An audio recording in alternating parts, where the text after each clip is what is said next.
Mengawali berita pertama pagi ini, Saudara, sidang kasus pembunuhan jurnalis di Banjarbaru oleh anggota TNI Angkatan Laut kembali berlangsung.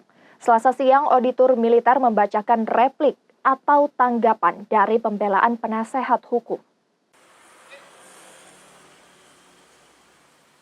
Sidang kasus pembunuhan jurnalis Juwita kembali berlangsung Selasa siang. Agenda kali ini yaitu pembacaan replik dari auditor atau tanggapan terhadap pembelaan terdakwa.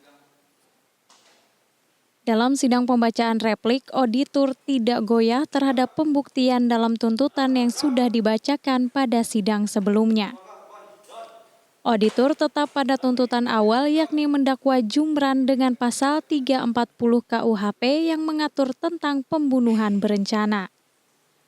Dengan hukuman penjara seumur hidup dan dipecat dari kedinasan TNI Angkatan Laut. Bahwasanya auditor tidak goyah terhadap pembuktian dalam tuntutan yang telah dibacakan pada persidangan sebelumnya. Artinya tetap pada tuntutan yang semula.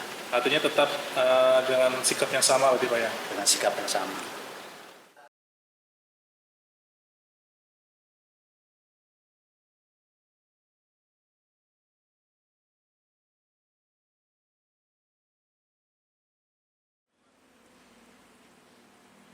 Rabu siang, sidang kasus pembunuhan jurnalis Juwita oleh oknum anggota TNI Angkatan Laut Jumran kembali digelar.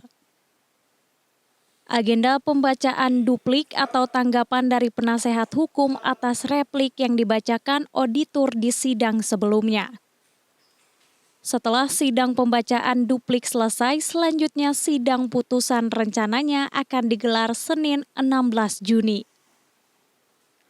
Keluarga Juwita berharap terdakwa dapat dijatuhkan hukuman yang setimpal dengan perbuatannya, yakni hukuman mati.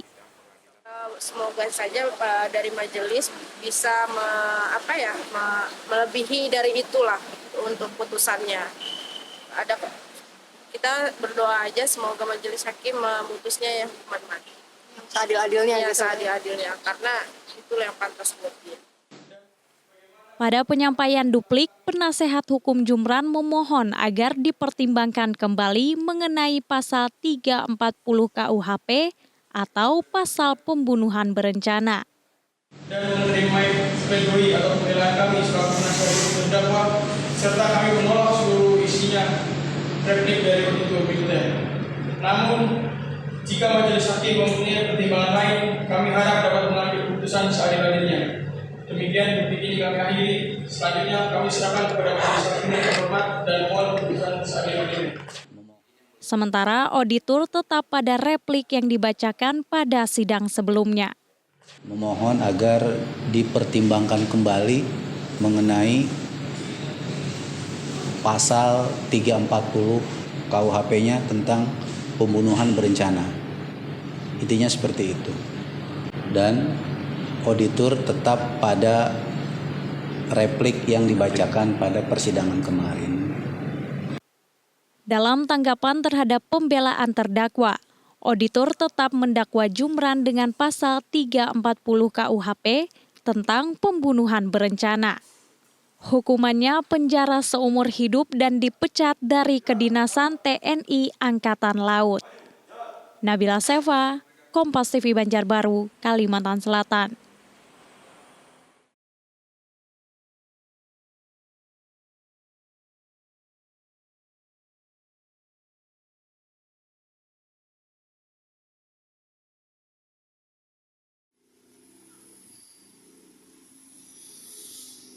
Pembukaan toko kembali atau reopening Mama Khas Banjar rencananya akan dilakukan menyusul lepasnya Firly, pemilik toko dari segala tuntutan hukum. Sementara sidang putusan akan digelar 16 Juni. Pembukaan toko akan menyesuaikan jadwal Menteri UMKM pada pertengahan Juni. Sebelumnya, Menteri UMKM juga hadir pada persidangan Firly sebagai amicus curiae. Pak Menteri UMKM ada agenda acara mau berkunjung ke Kalimantan Selatan terkait agenda kerja beliau. Nah, pas kebetulan itu juga bisa ini buat grand opening buat Mamakas Banjar. Dan itu kemungkinan dilihat dari jadwal bisa pertengahan Juni.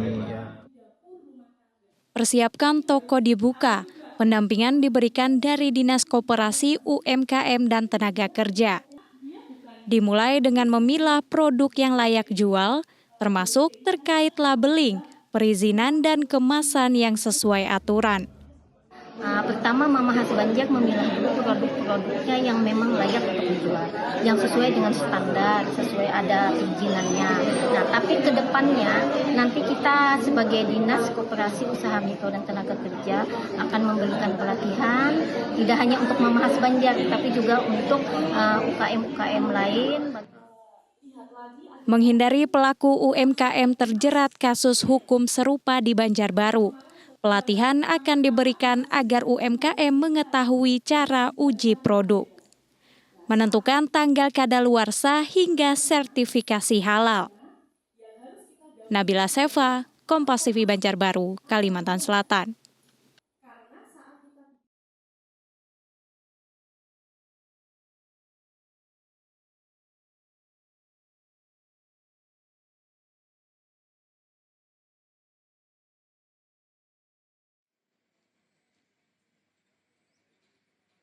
Sita dilakukan dalam perkara wan prestasi, melibatkan sejumlah tergugat dengan objek sita lahan dan bangunan yayasan pendidikan tersebut.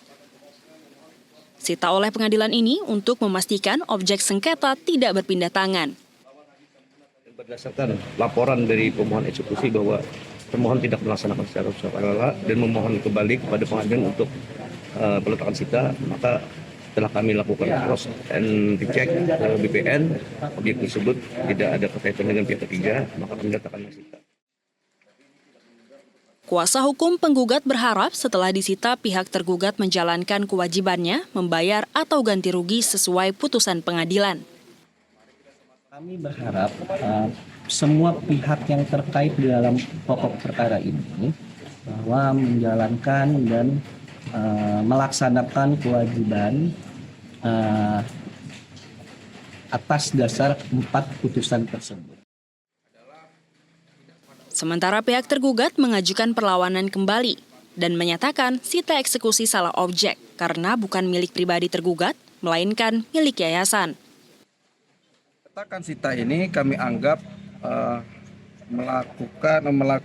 merupakan penyeludupan hukum. Oleh sebab itu, maka kami telah mendaftarkan perlawanan terhadap objek sita. Kenapa dilakukan perlawanan? Karena objek sita ini adalah merupakan badan pendidikan yayasan dan bukan milik pribadi atas nama tergugat. Kasus ini berawal dari tergugat ST dan penggugat RS melakukan perjanjian ambil alih aset dan yayasan. Namun, pasca uang muka diterima, perjanjian tidak ditepati. Sementara uang tidak dikembalikan.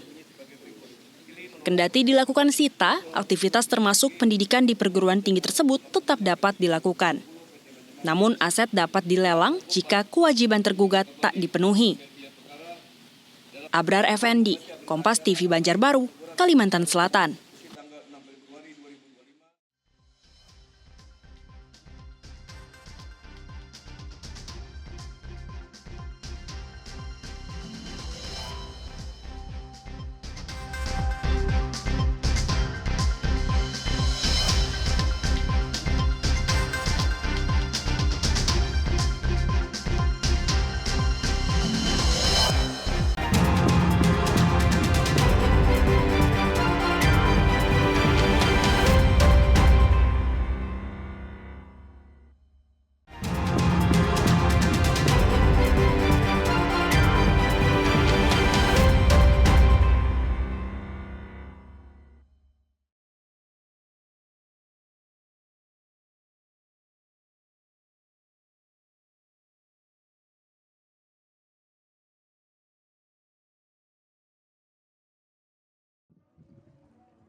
Beginilah kondisi Jalan Titian di Kampung Hijau, Kelurahan Sungai Bilu, Banjarmasin.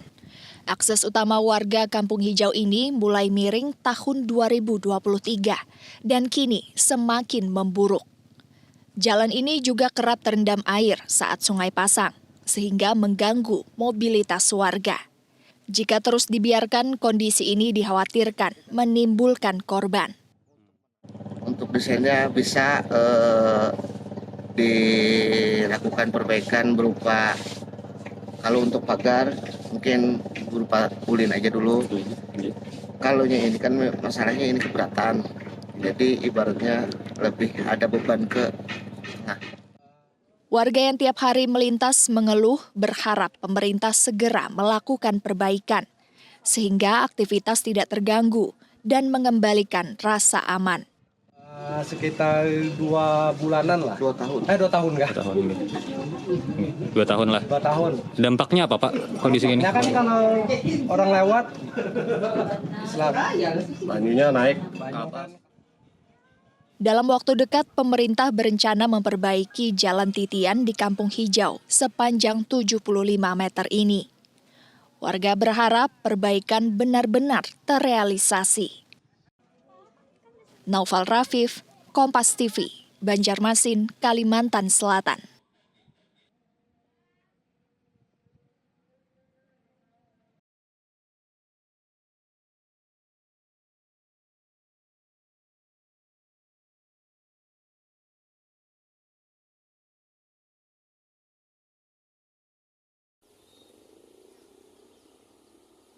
Jembatan di Jalan Ahmad Yani kilometer 31 atau depan kolam renang Antasari resmi ditutup Selasa pagi. Arus lalu lintas dialihkan ke ruas Jalan Karet dan Jalan Karangrejo. Namun sejumlah pengguna jalan masih bingung dengan rekayasa lalu lintas yang diterapkan. Enggak sih, tadi mau nanya pulang aja, nanti lewat mana, saya tuh rumah saya pasti jembatan. Kalau berangkat enggak sih, soalnya dikasih jalan kan. Sementara Dinas Perhubungan Kalimantan Selatan menilai rekayasa lalu lintas hari pertama cukup lancar. Meski dampak penutupan jembatan belum terlihat signifikan. Evaluasi kan baru kita mulai, Pak. Jadi baru kita mulai, jadi kita nanti ke depannya juga akan melihat seperti apa berjalannya terkait dengan rekayasa lalu lintas. Nantinya evaluasi akan dilakukan untuk menilai efektivitas rekayasa lalu lintas. Petugas juga akan diturunkan secara rutin menyesuaikan kemampuan untuk memantau secara berkala. Nabila Seva, Kompas TV Banjarbaru, Kalimantan Selatan.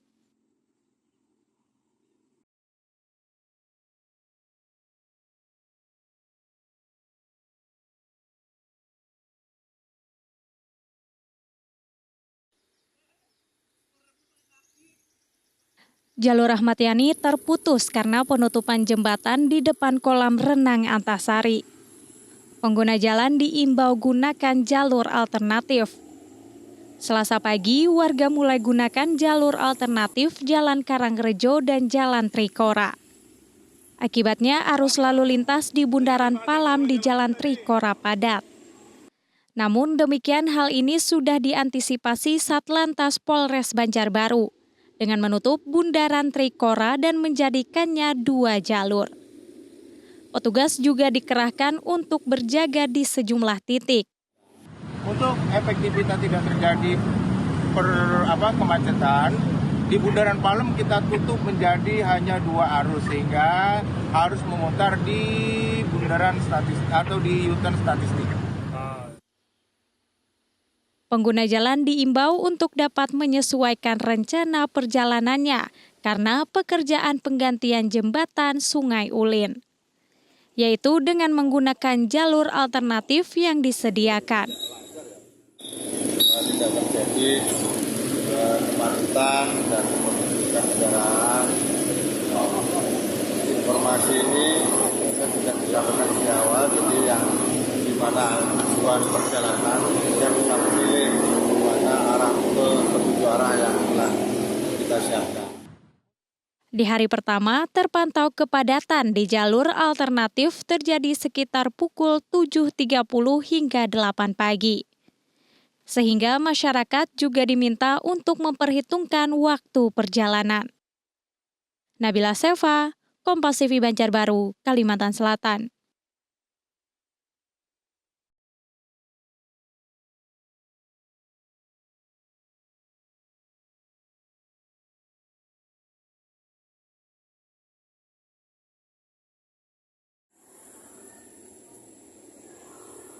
Imbas penutupan jembatan Sungai Ulin di Jalan Ahmad Yani, kilometer 31, berdampak pada operasional bus Trans Banjarbakula. Bus Trans Banjarbakula dari arah Banjarmasin dialihkan ke Jalan Karangrejo, Jalan Trikora, dan kembali ke Jalan Ahmad Yani melalui Jalan RO Ulin. Begitu pula untuk rute sebaliknya. Akibatnya, 3 halte tidak terlayani karena perubahan rute sementara ini. Rute yang awal itu kesepakatan pada saat kita rapat itu kan mereka tetap melayan. Jadi dari sini ya kan keluar ke Trikora kemudian lewat jalan apa namanya Ulin ya. Ulin itu kemudian untuk melayani penumpang yang akan ke arah Banjarmasin itu dia akan belok ke kiri dulu. Sementara pengguna rutin bus Trans Banjarbakula mengaku, pengalihan arus membuat waktu perjalanan hingga 20 menit lebih lama. Ya cukup waktu banyak ya, biasanya kan sejam jadi sejam 15. Mungkin yang nggak mau ya, jembatan kan kadang banyak banjir juga ya, jadi memang harus diperbaiki juga. Panjang waktu perjalanan kan jadinya? Iya, awalnya sejam jadi sejam 20, sejam 15. Warga berharap pekerjaan penggantian jembatan Sungai Ulin tepat waktu atau bahkan lebih cepat dari 5 bulan. Nabila Seva, Kompas TV Banjarbaru, Kalimantan Selatan.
Sebulan jelang masa panen, ikan di tambak-tambak Desa Sungai Arfat dan Desa Mali-Mali, Kecamatan Karangintan, mati massal.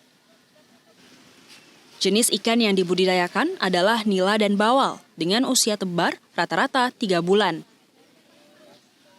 Petambak bilang ikan mati sejak Rabu 11 Juni 2025, setelah debit air sungai di sekitar tambak turun hingga 2 meter dan alirannya tertutup. Mustafa, seorang petambak mengaku rugi hingga 50 juta rupiah karena seluruh ikan siap panen mati dan tak bisa dijual ke pasar. Banyak yang mati karena kurang oksigen, banyu surut, sekitar 50 ribuan lah. Kalau dihitung rata-rata bisa rugi berapa? Sekitar 50-an juta, 50-an lebih. Ini sudah sejak kapan sih Bang? Sejak kemarin.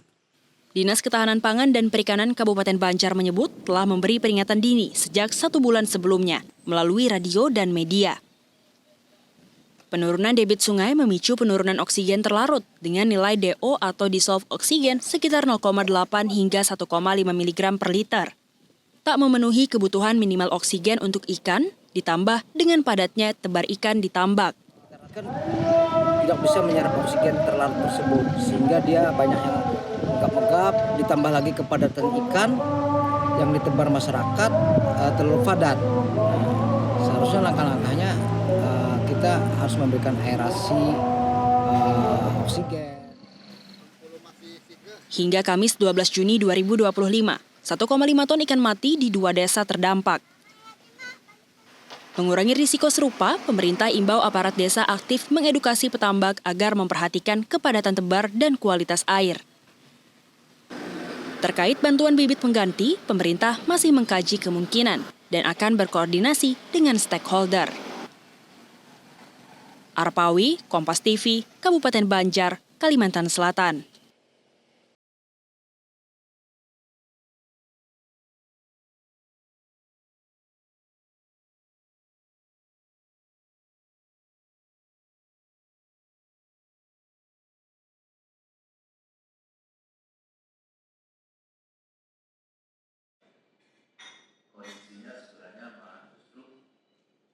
Komunitas driver online Bersatu Kalsel mendatangi gedung DPRD Kalimantan Selatan Kamis pagi. Driver menilai tarif saat ini terlalu rendah dan potongan aplikator terlalu besar. Terlebih surat keputusan Gubernur Kalsel di tahun 2023 mengatur tentang penyesuaian tarif batas bawah dan tarif atas angkutan sewa khusus tak juga diterapkan. Dalam SK itu dijelaskan tarif batas bawah adalah Rp4.000 per kilometer. Namun, masih ada aplikator yang menerapkan di bawahnya. Komisi 3 dan Komisi 4 DPRD Kalsel mendukung pelaksanaan surat keputusan gubernur. Bahkan, mendorong pemerintah melakukan tindakan tegas kepada aplikator yang melanggar tarif. Oleh sebab itu, mari kita sepakati apa yang sudah di-SK-kan oleh Pak Gubernur itu kita jalankan. Itu lebih baik daripada yang lain. Nah, nanti mungkin pihak dari pemerintah bisa menegur kepada pihak-pihak terkait yang mungkin tidak menyesuaikan daripada harga yang disepakati oleh SK Gubernur. Mungkin dicabut-kah? Dinas Perhubungan Kalsel mengakui penegakan aturan tarif masih terbatas meski sudah beberapa kali diberikan teguran. Bahkan wewenang untuk memberi sanksi adalah pemerintah pusat. Driver yang membuat kita paham bahwa ini ada pelanggaran. Dan ini terus berlanjut. Kita sudah memberikan 3 kali evaluasi dan 3 kali teguran kepada aplikator. Tapi memang kita tidak punya kewenangan untuk misalnya membekukan, memban atau memblokir. Dan itu kewenangan pusat. Terjadinya promo dan persaingan harga antar aplikator diakui jadi penyebabnya. Satu di antara aplikator di Banjarmasin bahkan mengakui berimbas terjadinya penurunan tarif bawah dari aplikator pusat.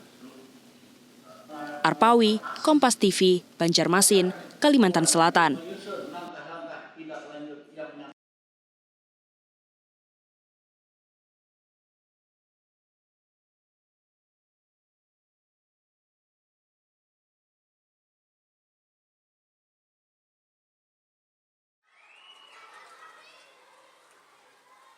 Menanggapi keputusan Mahkamah Konstitusi mengenai wajib belajar minimal jenjang pendidikan dasar tanpa memungut biaya, termasuk satuan pendidikan yang diselenggarakan masyarakat atau swasta, Dinas Pendidikan Kota Banjarbaru bilang ini jadi tantangan tersendiri, terutama terkait anggaran dan kualitas. Sebelumnya pihaknya sudah mencoba membangun satu kesepakatan dalam menjalankan program Sistem Penerimaan Siswa Baru atau SPMB serentak.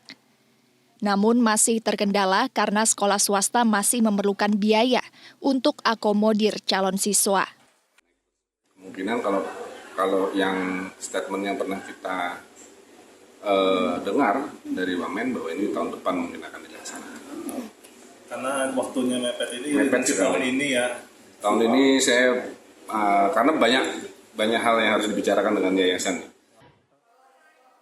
Sementara meski mendukung keputusan MK, Ketua Yayasan Sekolah Swasta di Banjarbaru mengaku keberatan jika harus menggratiskan, karena selama ini biaya operasional sekolah dikelola yayasan secara mandiri.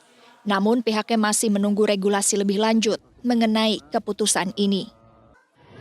Sementara ini agak berat, ya khususnya kami dari yang sekolah swasta terseok-seok harus karena kami membangun bangunan sendiri, menggaji guru sendiri, merencanakan kegiatan sendiri dan semuanya sendiri karena tujuan kami adalah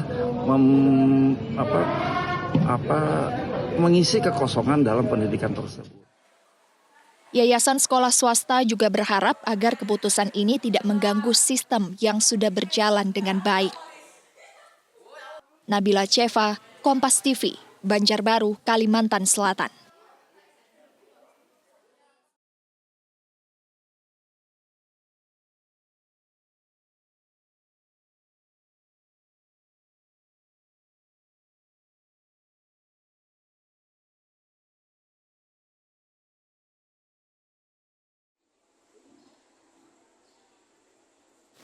Berdasarkan data, jumlah penumpang Bandara Syamsuddinor pada bulan Mei 2025 sebanyak 222.000 penumpang dan 2.000 pergerakan pesawat. Sementara pada tahun sebelumnya, periode sama, terdapat 271.000 penumpang dengan 2.200 pergerakan pesawat. Pihak bandara mengakui jumlah ini menurun karena bulan Mei merupakan low season. Dengan naiknya status Bandara Syamsuddinor menjadi bandara internasional, diharapkan mampu menarik lebih banyak penumpang.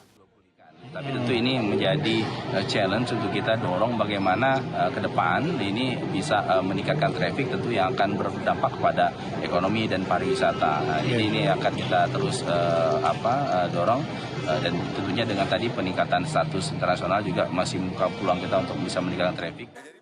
Gubernur Kalimantan Selatan Muhyiddin sambut baik kenaikan status bandara internasional untuk gerbang udara di Kalimantan Selatan. Muhyiddin berharap nantinya terdapat penerbangan langsung ke Singapura atau Malaysia dari Banjarmasin. Jadi bisa ke luar negeri kita. Nah, mana tujuan yang kita patut kita pertama dulu. Apakah Singapura, apakah Malaysia, apakah mana lagi? Meski baru menyandang status bandara internasional, Bandara Syamsuddinor sudah melayani penerbangan internasional untuk pelayanan haji. Alur yang dilalui para kru sudah melalui prosedur internasional, sehingga dipastikan siap. Nabila Ceva, Kompas TV, Banjarbaru, Kalimantan Selatan.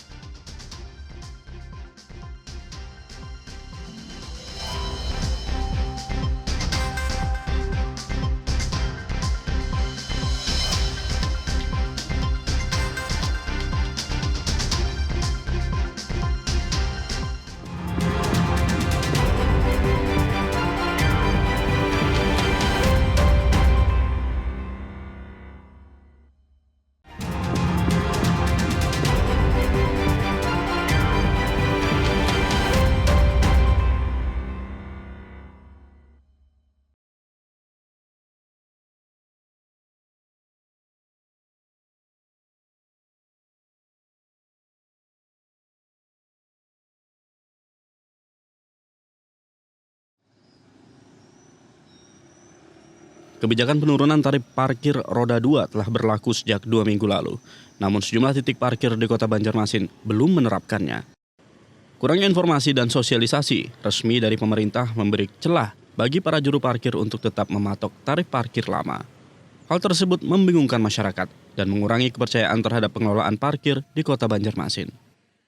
Apabila masih petugas ataupun pelaksana di lapangan yang mempunyai izin dari dinas kita terkait, maka masih melaksanakan tidak sesuai apa yang menjadi instruksi wali kota, maka izinnya akan kami cabut. Pertama, dulu pasti akan adanya peringatan.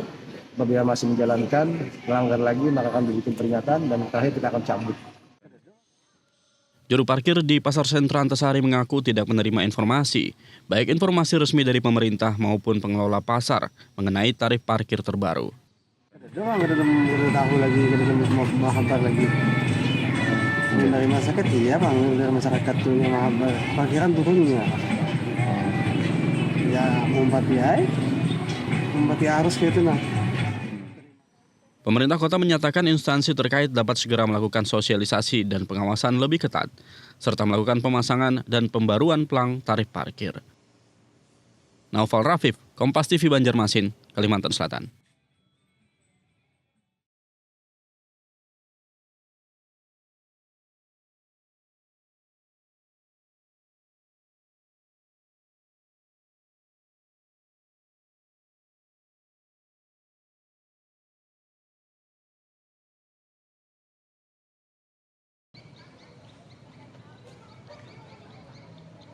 Mahkamah Agung kembali menggelar program MA Goes to Campus sebagai upaya edukasi sekaligus mendorong mahasiswa agar lebih siap berkarir di bidang hukum, baik sebagai hakim, mitra, ataupun pegawai di Mahkamah Agung. Program ini telah berjalan selama 5 tahun dan berhasil menggandeng berbagai perguruan tinggi di tanah air. Universitas Lambung Mangkurat menjadi kampus pertama yang dikunjungi tahun ini. Mengangkat tema profesi hakim di kalangan Gen Z, bertujuan utama memberi bekal pengetahuan dan wawasan hukum yang relevan kepada mahasiswa. Selain itu, program ini juga sebagai media Mahkamah Agung dalam menjaring talenta terbaik dari seluruh penjuru negeri. Mahkamah Agung berharap generasi muda memiliki rasa keterpanggilan tinggi untuk berkontribusi dalam proses penegakan hukum di Republik Indonesia. Pada akhir kegiatan, ditayangkan sebuah film pendek berjudul Titik Balik yang memuat pesan moral tentang pentingnya menjaga integritas bagi penegak hukum. Dalam kegiatan ini, Mahkamah Agung juga menandatangani nota kesepakatan kerjasama dengan 5 perguruan tinggi di Kota Banjarmasin. Kolaborasi ini menjadi langkah strategis dalam membangun jaringan akademik dan profesional mahasiswa. Ini tahun kelima penyelenggaraan M. Agustus Kampus. Lampu Mangkurat ini tahun kelima menjadi pilihan kita karena di sini banyak kader-kader kita yang terbaik untuk bergabung di lembaga peradilan. Pesan utama kepada para mahasiswa bahwa setelah lulus kita ingin mengajak mereka bergabung. Yang lain adalah untuk terus meningkatkan pengetahuan, wawasan, dan menjalin jaringan untuk berhasil menjadi mahasiswa, menjadi manusia. Ratusan mahasiswa dari 5 perguruan tinggi di Banjarmasin hadir di kegiatan ini dengan antusias. 2 pemateri memberikan wawasan seputar profesi hakim, termasuk tugas, tanggung jawab, serta prospek karir di bidang peradilan. Sesi penyampaian materi berlangsung secara interaktif dengan diskusi yang melibatkan banyak mahasiswa. Hal-hal yang didapat dari yang pertama pengalaman, yang kedua interaksi dari narasumber dan mahasiswa, yang ketiga pengetahuan yang diberikan oleh narasumber kepada mahasiswa. Aku sangat bersyukur ya bisa berhadir di kesempatan ini karena yang pertama itu jarang banget diselenggarakan dan kita bertiga berkesempatan gitu untuk berhadir di acara ini. Insight-nya buat kita apa? Yang pertama kalau menurut aku pribadi itu untuk menambah wawasan dan juga pengalaman ya. Karena jujur aku baru tahu kalau misalnya yang pertama paling kita notice soal gaji MA tuh segitu. Dan itu meningkatkan minat kita juga mungkin untuk bergabung di situ. Dan itu semakin memperyakin kita juga kalau misalnya emang peran hakim itu sekrusial itu untuk menegakkan hukum dan itu mungkin jadi tujuan kita gitu dari sarjana hukum ya untuk menjadi penegak hukum yang berkeadilan, bermanfaat dan berkepastian hukum. Kedepan, Mahkamah Agung akan memperluas kerjasama dengan lebih banyak perguruan tinggi, terutama yang memiliki fakultas hukum, guna memperkuat pembinaan mahasiswa secara berkelanjutan. Melalui program Emma Goes to Campus, pihak Mahkamah Agung berharap semakin banyak mahasiswa yang siap berkontribusi di bidang hukum dan peradilan Indonesia. Naufal Rafif, Kompas TV Banjarmasin, Kalimantan Selatan.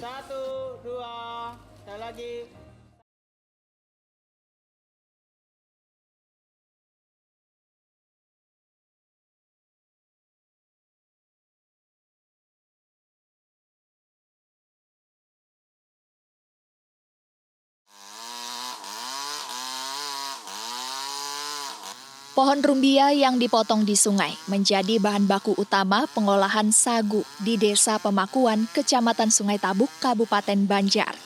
Desa ini dikenal sebagai kampung produksi sagu dengan 10 titik lokasi produksi, dengan rata-rata produksi 800 kg per harinya.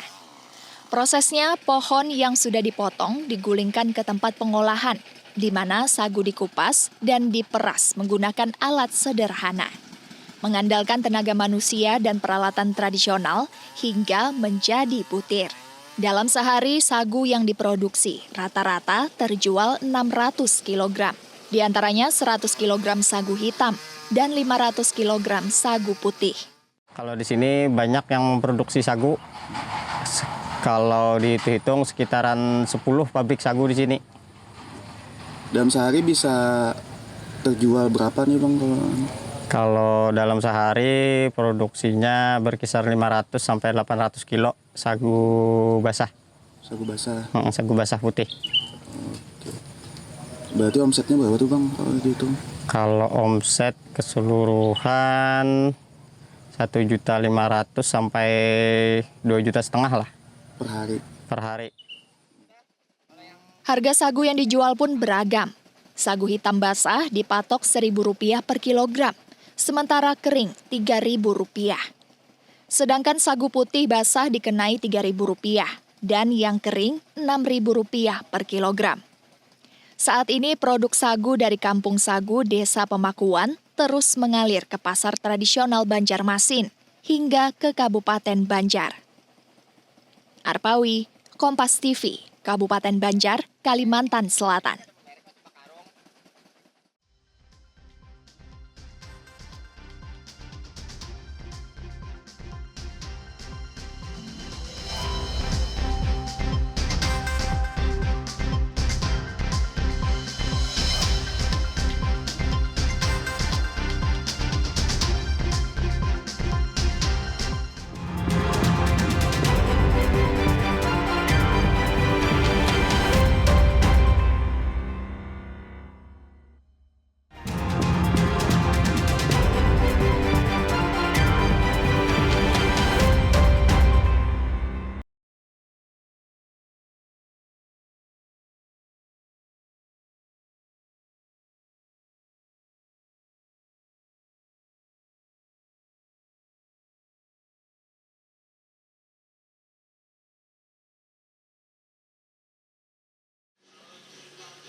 Tempurung kelapa adalah limbah padat dari hasil olahan kelapa setelah dagingnya diambil untuk membuat santan. Biasanya digunakan sebagai bahan bakar atau untuk keperluan rumah tangga. Di Jalan Gubernur Syarkawi, Sungai Tabuk, Kabupaten Banjar, usaha pengolahan tempurung kelapa berjalan dengan baik. Dalam seminggu, tempurung dikumpulkan dari Kabupaten Hulu Sungai Selatan, Hulu Sungai Tengah hingga Kapuas, Kalimantan Tengah. Dikirim antara 70 sampai 100 ton ke Pulau Jawa. Dengan harga jual Rp1.200 per kilogram, usaha ini mampu meraih pendapatan hingga Rp120 juta per minggu. Penjualannya 1 minggu, kalau ke Jawa itu dikirim 70 sampai 100 ton. Kalau 2-3 minggu gitu. Nah, dalam setiap itu nih kalau harganya berapa sih Bang? Kalau harganya nggak nentu. Soalnya kan harganya terkadang 1.200, terkadang 1.300 gitu. Usaha tempurung kelapa di Sungai Tabuk memberikan peluang ekonomi yang cerah bagi warga setempat.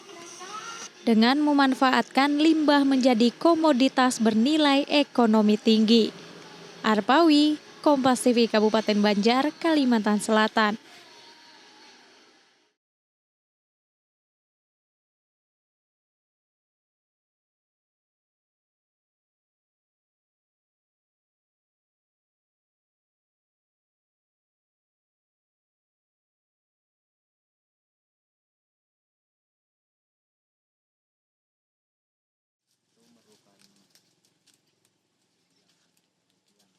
Di Kecamatan Bati-Bati, Kabupaten Tanah Laut, kopi Liberica tumbuh di lahan datar bersama pohon nangka dan pepaya. Kopi ini dikenal dengan nama Liberty, akronim dari Liberica Bati-Bati. Kombinasi tanaman tumpang sari membuatnya beraroma khas dengan cita rasa kacang dan air manis yang lembut. Meski punya ciri khas, kopi ini belum jadi primadona di kedai-kedai kopi lokal. Dwi Putra Kurniawan, pemilik kedai biji kopi ini, sudah mencoba mengangkat pamor kopi Liberica Bati-Bati. Hingga memamerkan Liberty ke Festival Kopi Helsinki, Finlandia, undangan khusus dari Duta Besar Finlandia yang sebelumnya pernah menikmati kopi asal Kabupaten Tanah Laut ini. Kopi ini nyatanya lebih disukai di pasar Eropa. Dwi mengaku menyesal karena saat itu hanya membawa 5 kg kopi Liberica Bati-Bati yang habis terjual dalam sehari. Sejak itu pesanan datang dari Jakarta dan Surabaya. Dalam 3 bulan, Dwi harus memenuhi permintaan hingga 2,5 ton, jumlah yang jauh melampaui permintaan lokal yang hanya mencapai 100 kg per bulan. Dwi merasa ironis karena di tanah sendiri kopi Liberica Bati-Bati justru tersisihkan. Kedai-kedai kopi lokal justru lebih memilih biji dari luar yang lebih populer. Nah, ini sulit kita merubah mindset untuk cinta kepada produk lokal. Nah, tapi kami tidak menganggap itu sebuah ancaman karena Tuhan Maha Adil. Buktinya orang luar negeri benua biru yang jauh malah meminati. Saya yakin Tanah Laut akan menjadi salah satu ikon seperti Tanah Gayo di Aceh, Tanah Toraja di Sulawesi. Nah, kita punya Tanah Laut di Kalsel. Nah, jadi seperti itulah bayangan saya kalau memang pemerintah Kabupaten Tanah Laut serius ingin bantu petani mengembangkan kopi Liberica. Martono, seorang petani kopi di desa ujung Tanah Laut, juga mengeluhkan sepinya penjualan biji kopi lokal. Dalam seminggu, Martono bisa memanen 20 kg Liberica Bati-Bati. Namun hampir 50% hasil panen bahkan dibagikan ke tetangga dalam bentuk gabah kering karena kurangnya peminat. Martono berharap pemerintah dapat gencar mempromosikan kopi lokal untuk membantu ekonomi petani, termasuk memfasilitasi alat kupas biji kopi untuk bisa langsung dijual ke pasaran, hingga pembekalan pelatihan. Pemerintah ya kalau ada bimbingan apa itu supaya kita dibimbing dikasih apa gitu supaya lebih maju gitu gitu aja. Karena lebih menjanjikan sebenarnya kopi ini Bang. Iya, dan sekali tanam dan panen terus. Saat ini budidaya kopi di Kalimantan Selatan masih menjadi usaha sampingan. Sejumlah petani bahkan belum melihat kopi sebagai hasil kebun yang bernilai tinggi.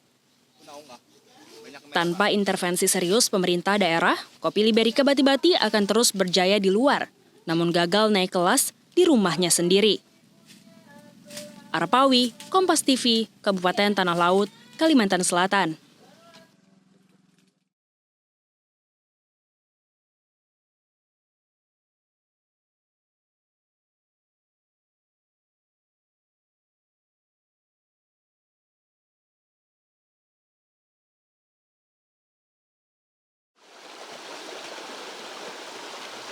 Seperti yang ada di lereng Gunung Pamaton, Desa Kiram, Kabupaten Banjar. Inilah pesona air terjun janda beranak 3. Namanya yang unik dipilih berdasarkan musyawarah desa. Pada masa penjajahan, tempat ini adalah persembunyian. Satu di antaranya terdapat keluarga yang merupakan janda beranak 3. Nama yang unik ini dipilih juga untuk memancing penasaran wisatawan. Meski aliran air terjun tidak terlalu tinggi, namun aliran air jernih.